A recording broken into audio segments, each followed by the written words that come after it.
பாத்துக்கோ, தேவன் அவருடைய மரண உபாதைகளின் கட்டை அவிழ்த்து அவரை உயிரோடு எழுப்பினார். எவரை? பாவம் அறியாத இயேசுவ உள்ளேந்து வெளியெடுத்தாரு. ஆனா பாவம் அறியாதவரை பாவம் என்ன செஞ்சு வச்சிருந்தது? கட்டி வச்சிருந்தது. இப்ப அந்த உபாதையை அறுத்து அவரை உள்ளேந்து எழுப்பினார்.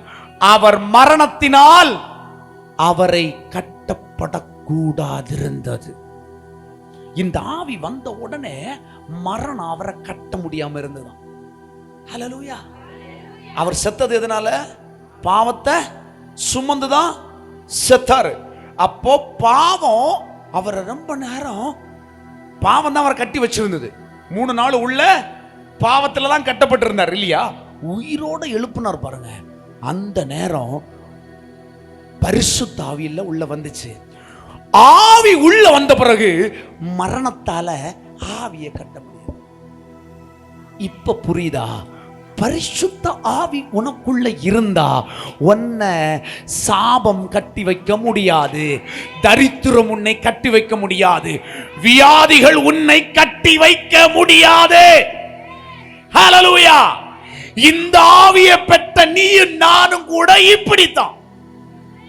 என்னை விசுவாசிக்கிறவன் மரித்தாலும் பிழைப்பான் இருக்குது இல்லையா? நீ செத்து தான் கிடப்ப, உண்மையிலே உனக்கிட்டு நீ செத்தாச்சு அப்படின்னு சொல்லியாச்சு. நீ உடனே என்ன சொல்லணும்?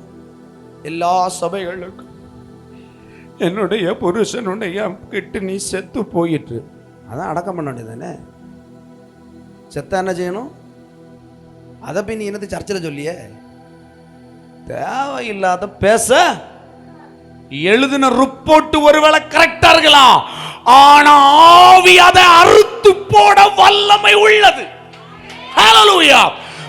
கிறிஸ்துவை மரித்தோரிலிருந்து எழுப்பின ஆவி உங்களுக்குள் வாசமாயிருந்தால் சாவுக்கு ஏதுவான சரீரங்கள் உயிர்ப்பிக்கப்படும். ஹல்லேலூயா.